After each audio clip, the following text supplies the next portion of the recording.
Hujambo mwanafamilia wa Wisport TV, karibu kwenye anga la kisiasa. Ifahamike kuwa tangu Februari 28 tumekuwa tukiangazia mengi ambayo yanaendelea huko Mashariki ya Kati.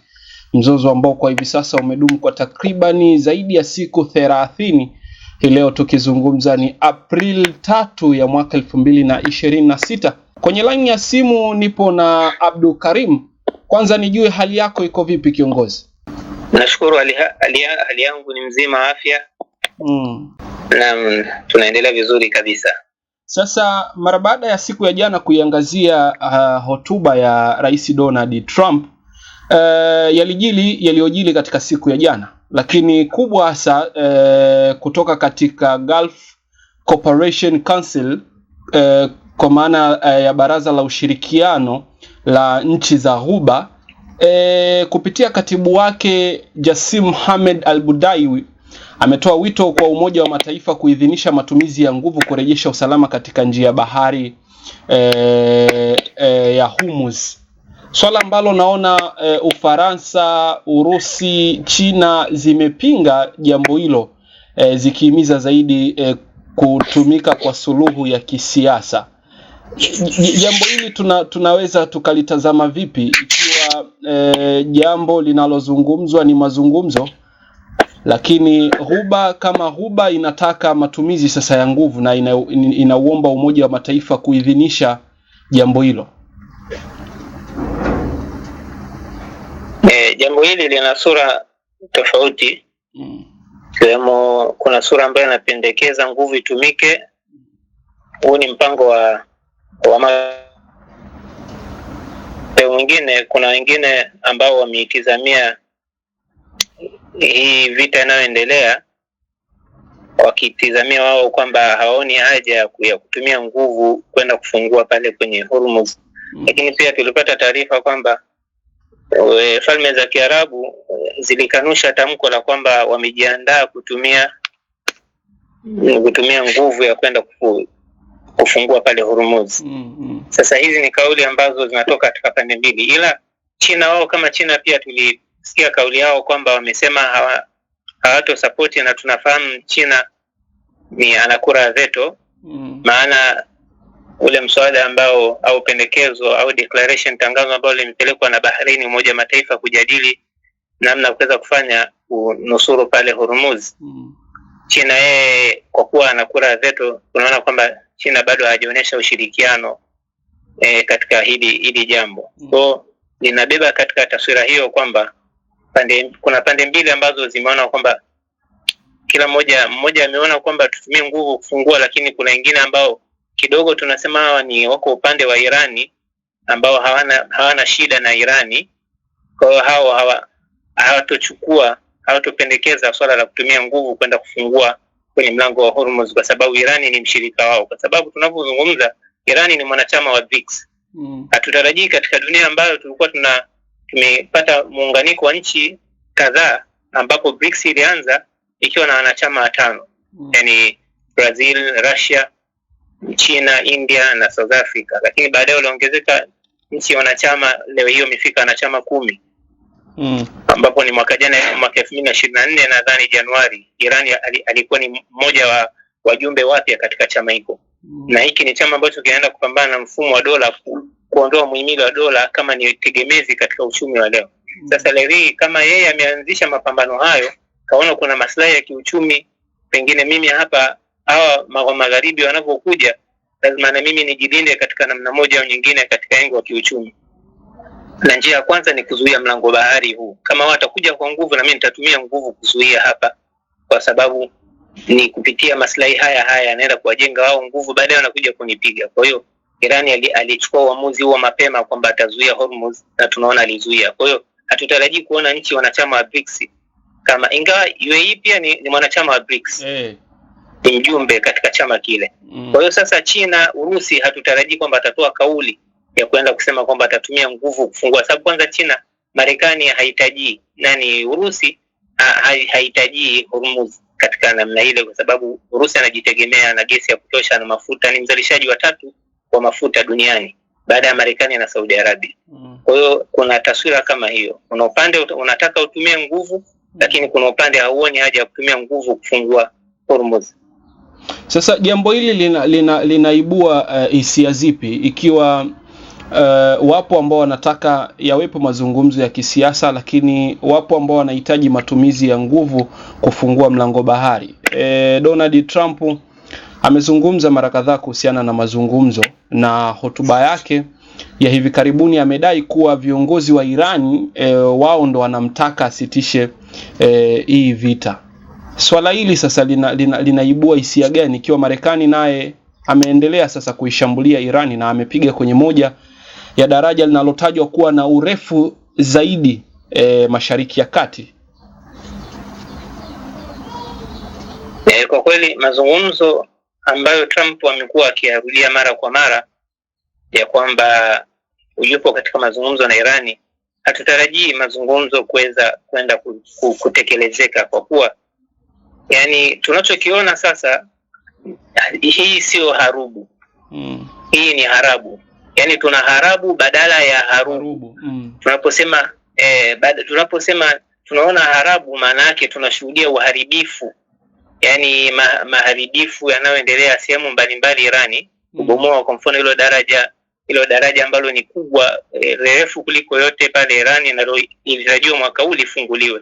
Kwa hiyo unapoona mashambulizi mbalimbali yanayoendelea Irani, kama nyumba za makazi za watu zaidi ya 1000, tuliona takwimu ya mwisho labda 1093 makazi civilians zilibomolewa. Hiyo kwa taarifa ya mwisho ambayo nilikuwa nayo. Na tunaona madaraja yanapigwa, na anasema anasema bridge next, alafu baada hapo tunaenda kwenye electric power plants. Baada ya madaraja tunaenda kwenye miundombinu ya umeme, vyanzo vya umeme. Kwa maana yake, je, hii ni vita? Hii sio vita, hii sio harubu, hii ni harabu, yani ni uharibifu, kwa sababu ni kinyume na kanuni za mikataba ya Geneva, na ni kinyume na sheria za kimataifa za kibinadamu, kwa sababu uliwekwa pale katika mwenendo wa kimaadili wa vita, umegusia kuhusu mateso ya wanadamu na kulinda wale wasioshiriki katika mapigano. Yani yani kusawazisha masuala ya kibinadamu, na walitofautisha juu ya hayo. Wakasema wapiganaji lazima wakati wote watofautishe kati ya raia na wapiganaji. Mashambulizi yanaweza tu kutekelezwa dhidi ya wapiganaji na malengo ya kijeshi, sio raia na mali ya raia. Hizi ni kanuni za kimataifa. Katika Umoja wa Mataifa ipo pale Baraza la Usalama la Umoja wa Mataifa Article 2, ambayo inazungumza mataifa yote ambao ni wanachama. Hizi kanuni wanatakiwa rudi katika kanuni hizi. Hizi kanuni sio tu Umoja wa Mataifa, bali inapopiganwa huwa inahusisha pande mbili zinazopigana, haihusishi raia, miundombinu, nyumba za ibada. Hivyo vitu huwa vigusu, miti na vitu kadhalika. Lakini na sheria za kibinadamu, sheria za kimataifa, mikataba mbalimbali. Kwa mtu anachukua maamuzi ya upande mmoja pasipo kuangalia sheria zinasemaje. Kwa hiyo katika kutizamia mazungumzo, hatuoni mazungumzo yakaweza kuenda kutekelezeka katika hali ambayo tunaona kuna harabu badala ya harubu. Hata hivyo alipata kuzungumza juu ya hili lililotokea Abbas Araghchi, ni waziri wa mambo ya nje wa Iran. Na aligusia hilo, akasema kwamba inaonekana kanuni haziheshimiwi, na akasema kwamba striking civilian structures, kupiga miundombinu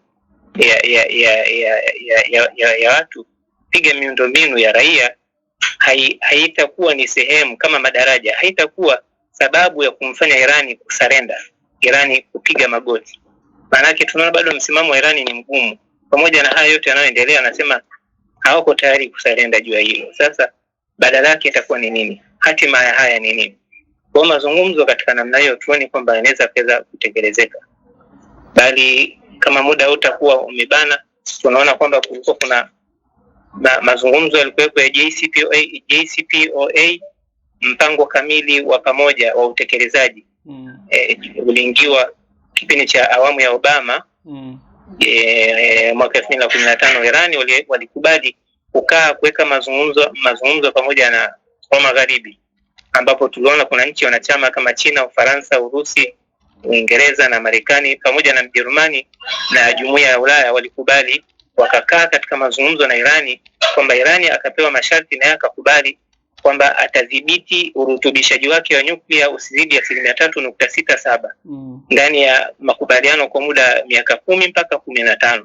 Na Irani ilikubaliana na hilo kwa sababu tulishawahi kugusia kwamba katika misimamo au fatwa ya kidini ya Washia Irani, ambaye baba yake Mujtaba Ayatollah Khamenei, Mungu amrehemu kwa aliko, lakini aliwahi kusema kwamba fatwa yao kama Washia nyuklia kwao ni haramu. Kwa hiyo walichukua ni fursa kwao kwenda kuzuia kupunguza urutubishaji kwa kuwa walihakikishiwa kwamba watapewa sanction relief, watapewa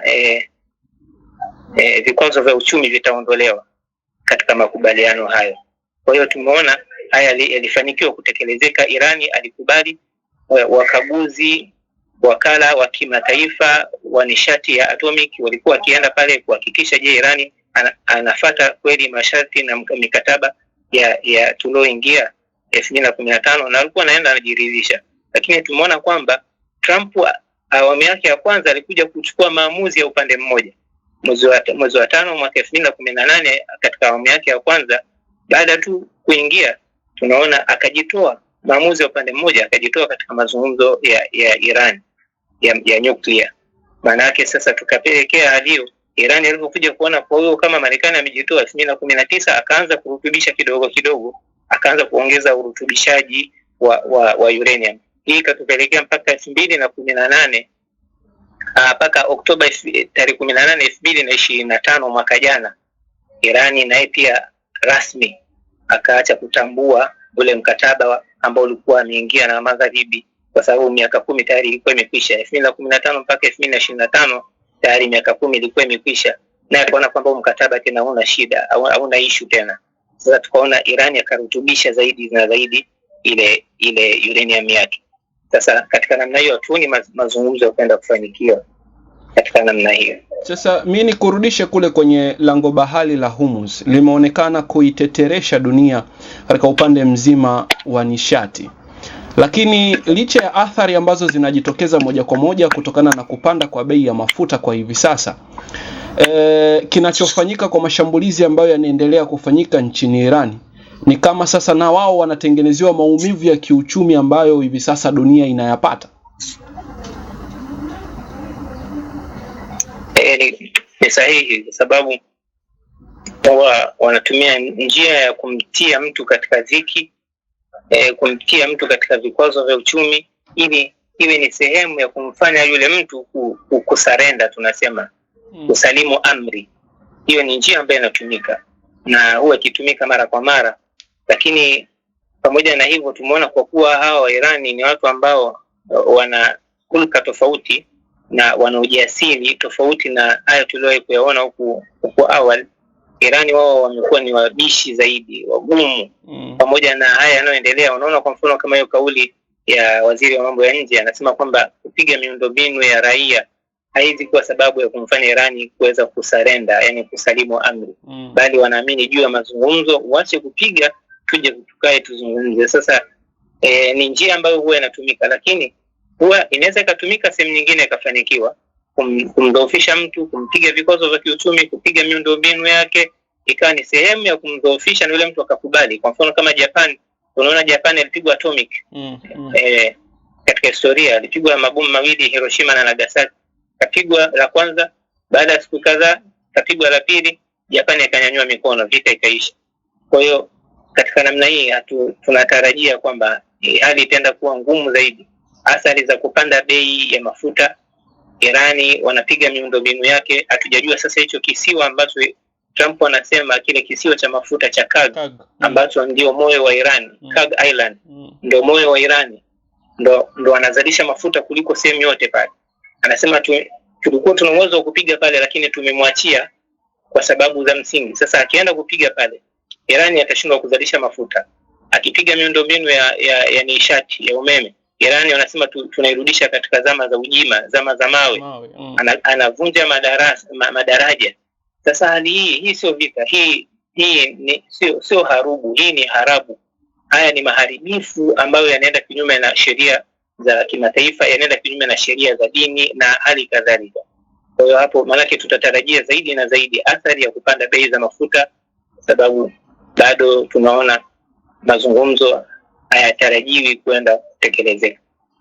Mabadiliko ya kiongozi ambayo yamekuwa ni magumu kidogo kufanyika katika kauli ambazo alizizungumza Donald Trump, lilidhaniwa kuwa ni jaribio au ni jambo linaloweza kufanyika ndani ya muda mchache, lakini imekuwa tofauti na vile ambavyo imekuwa kwa hivi sasa. Pengine labda leo tupitishe, Abdukarim, walau kwa uchache kulingana na nafasi yako, ni namna ipi ambayo Iran imefaulu katika kuunda mfumo wa uongozi wa taifa la Iran na kufanya jambo liwe gumu zaidi katika kufanya mabadiliko ambayo Marekani alikuwa anahisi inaweza ikawa ni jambo ambalo halitagharimu muda mrefu kama ilivyofikia kwa hivi sasa.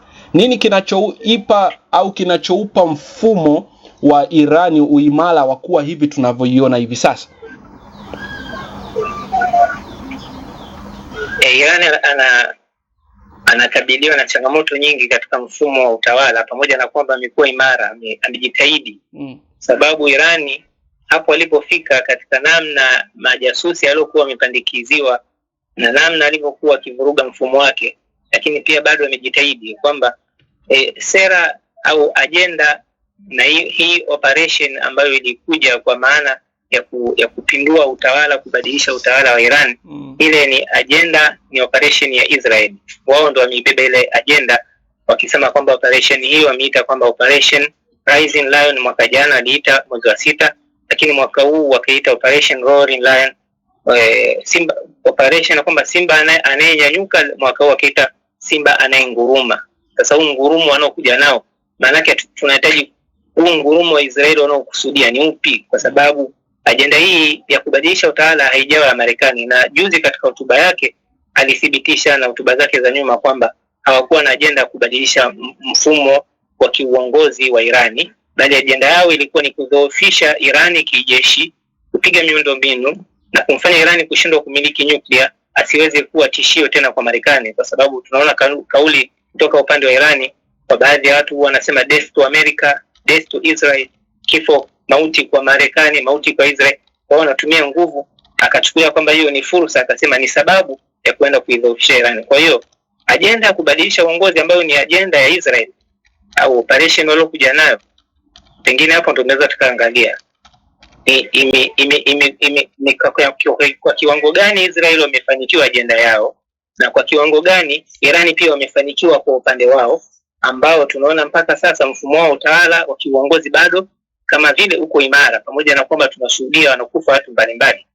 Sasa pengine pia historia inatuhukumu, na huyu mtoto wa Ali Khamenei anaitwa Mujtaba, si kwa bahati mbaya anaitwa Mujtaba. Mujtaba maana yake aliyechaguliwa, na tukana kitendo cha Kiarabu inasema ijtaba, amechagua, yajitabi, anachagua. Mujtaba maana yake mwenye kuchaguliwa. Sasa sijajua haya mambo ya kiuungu, mambo ya kiroho na mambo ya dunia ambayo tunaona yanaendelea, imekuja kwa bahati mbaya au ndio mpango wa kiuungu? Kwa sababu amekufa baba mtu, afa anakuja mtoto mwenye jina Mujtaba, maana yake aliyechaguliwa. Huyo kuchaguliwa, kwamba tuleo kusema, unajua leo hii tunavyoona hatujui zamu ya nani leo Irani. Amekufa huyu, kesho kafa kiongozi huyu, anayepanda anakufa, anayepanda anakufa.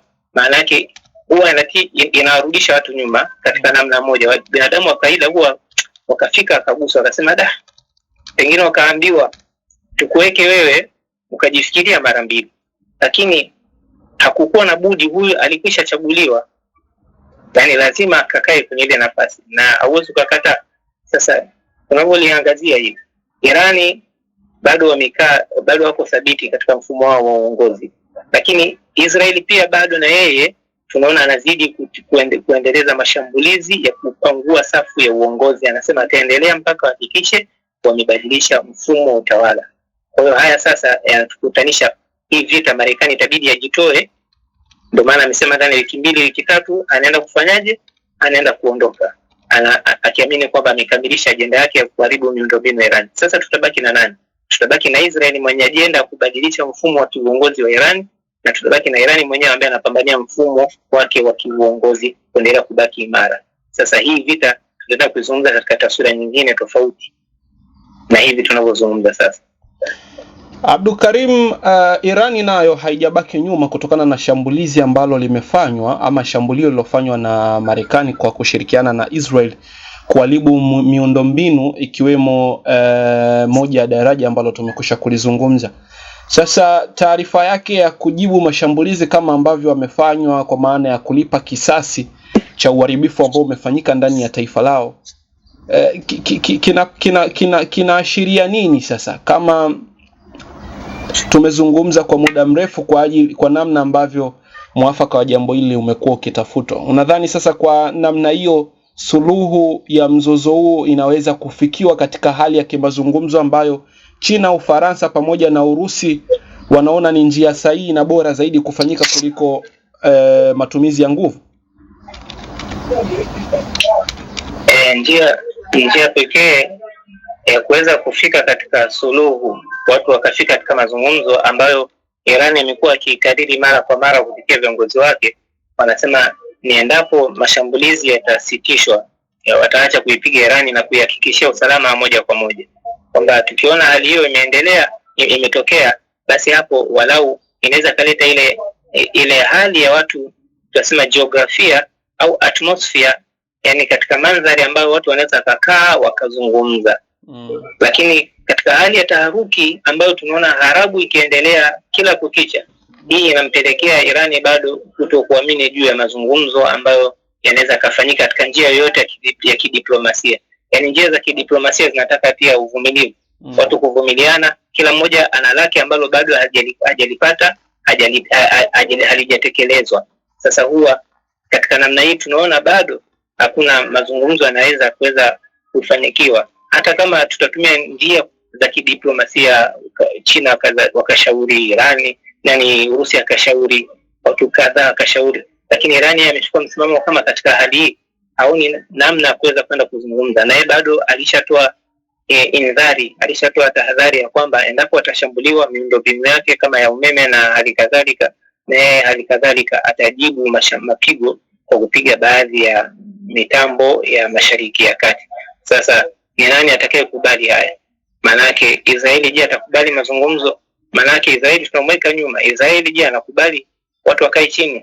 Kama hakubali, je Iran anakubali? Kama hakubali, je tunatarajia nini? Manake pengine nimalizie tu hapo. Ingekuwa Israeli anakubali, basi ule mkataba wa Iran ambao waliingia Democrats mwaka 2015, basi ingekuwa inatosha kwamba tumemdhibiti Irani kinyuklia kwa kuwa hatorutubisha zaidi ya 3.67. Basi Irani kwa hiyo atakuwa ni mtu ambaye tunamonitor, tunamcontrol. Sasa katika hali ya kuonekana kwamba Irani bado yani Netanyahu yeye hakuamini ule mkataba, akiamini kwamba ipo siku pamoja na hivi Irani atakuwa mkataba. Kwa hiyo sasa kama Netanyahu hajakubali huo mkataba, mazungumzo gani anayotaka Netanyahu ambao pengine inaweza kuwa ni suluhu ya vita? Bali nadhani ni katika leo tuendelee kushuhudia ni pengine litajiri hapo mbeleni.